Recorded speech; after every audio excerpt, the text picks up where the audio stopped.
तो दोस्तों पीटीटी का नोटिफिकेशन आ चुका है और इस बार का पीटीटी का एग्ज़ाम वीएमओयू करवाने वाला है। तो मैं आपको बहुत पीटीटी के लिए बहुत अच्छी स्ट्रेटजी बताऊंगा जिससे आप आराम से 600 के अंदर से आप आराम से 400 प्लस स्कोर आराम से बिना किसी मेहनत के आराम से ले आएंगे। अब इसके लिए आपको क्या करना है कि सबसे पहले अपन को देखना है कि पीटीटी का सिलेबस क्या क्या है। अगर पीटीटी का सिलेबस आप देखोगे तो पीटीटी में स्पष्ट तौर पे लिख रखा है कि 4 सब्जेक्ट हैं। स्क्रीनशॉट आपको दिखाई देगा ऊपर की जो सब्जेक्ट कितने हैं। एग्ज़ाम में 4 सब्जेक्ट आएंगे आपके। कुल प्रश्न 200 हैं और 600 नंबर का टेस्ट होने वाला है। अब किस तरह से ये है अपन को वो देखना। तो देखो 4 सब्जेक्ट हैं और नकारात्मक अंकन बिल्कुल भी नहीं, यानी आप कम तैयारी में भी अच्छे से अच्छे अंक आराम से ला सकते हैं, है ना।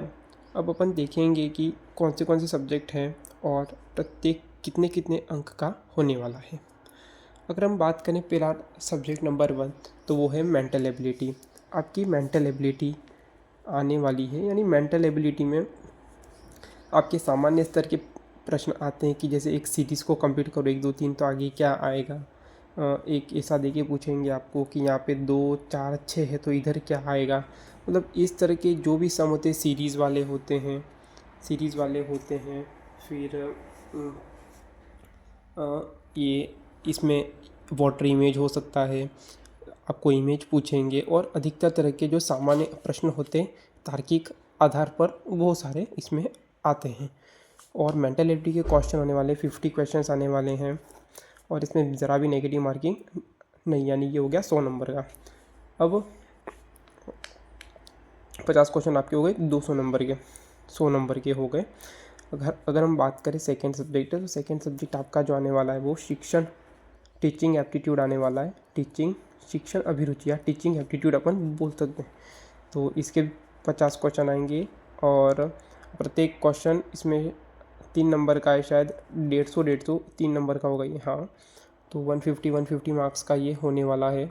और इसके बाद आपका एक आने वाला है जनरल अवेयरनेस। इसके 50 क्वेश्चन आएंगे। देखो इसमें आप ध्यान से देखोगे तो राजस्थान के बारे में नहीं लिख रखा है इसमें, पर फिर भी राजस्थान का तो इसमें आता ही है। इसमें इंडिया का भी लिख रखा है, आप ध्यान से नोटिफिकेशन को पढ़ना, इसमें इंडिया के बारे में भी लिख रखा है इस बार, और करंट अफेयर भी लिख रखा है। देखिए तो मेरा तो यही मानना है कि आप जनरल अवेयरनेस है जो, इसको आप अभी के लिए छोड़ रखिएगा, क्योंकि आप बहुत कम समय में जनरल अवेयरनेस नहीं पढ़ सकते हैं। अब जो लास्ट सब्जेक्ट है वो लास्ट टेस्ट में लिख रखा है, या तो आप इंग्लिश लीजिए या तो आप हिंदी लीजिए। अब इसके भी हिंदी इंग्लिश के क्वेश्चन 50-50 आएंगे, यानी अगर आप इंग्लिश लेंगे तो इंग्लिश को ही पढ़ना है और हिंदी लेंगे तो हिंदी को ही पढ़ना है। अब इसके जो नंबर हैं, अगर आप हिंदी लेंगे तो 50 या 150 है, मतलब आपके 150 नंबर के 4 पेपर होने वाले हैं। और आप किस तरह से इनको पढ़ेंगे मैं आपको एक अच्छी प्लानिंग बता देता हूँ। अपन अब बात करेंगे कि हमारी प्लानिंग क्या रहनी चाहिए कि जिससे कम समय में हम अधिक से अधिक नंबर प्राप्त कर सकते हैं। तो देखिए, तो मेरा मानना है कि आप सबसे पहले स्टार्ट करिएगा मेंटल एबिलिटी और टीचिंग एप्टीट्यूड से स्टार्ट किएगा शिक्षण विधियाँ। इसमें प्रत्येक क्वेश्चन में 1 2 3 नंबर ऐसा करके इसमें ऑप्शन के प्रत्येक के नंबर होते हैं, यानी इसमें आपका बहुत ज़्यादा फ़ायदा होगा। यानी आप गलत करेंगे तो भी आपको नंबर मिलेंगे, चाहे वो 1 मिले या 2 मिले। अगर आपने बहुत सही उत्तर दिया तो आपको मिलेंगे 3। अब इसके लिए देखो लक्ष्य की बुक आती है, लक्ष्य की बुक में टीचिंग मेथड के आप सारे क्वेश्चन सॉल्व कर लीजिएगा। और देखिए आप याद भी कर सकते हो उसके आंसर। आपको 2-3 बार अटैम्प्ट पहले खुद से बिना देखे अटैम्प्ट करके देखना आपके कौन से राइट जाते हैं, तो आपको पता लग जाएगा कि आपको किस तरीके से सोचना है। अब लक्ष्य की बुक लाके आप सारी टीचिंग मेथड सॉल्व आराम से कर सकते हो। मेंटल एबिलिटी के लिए मैं तो यही मानूंगा कि मेंटल एबिलिटी को आप धीरे धीरे सभी सब्जेक्ट के साथ में मेंटल एबिलिटी को आप लेते रहें, जिससे क्या होगा कि आपका माइंड भी फ्रेश हो जाएगा और आपका काम भी हो जाएगा।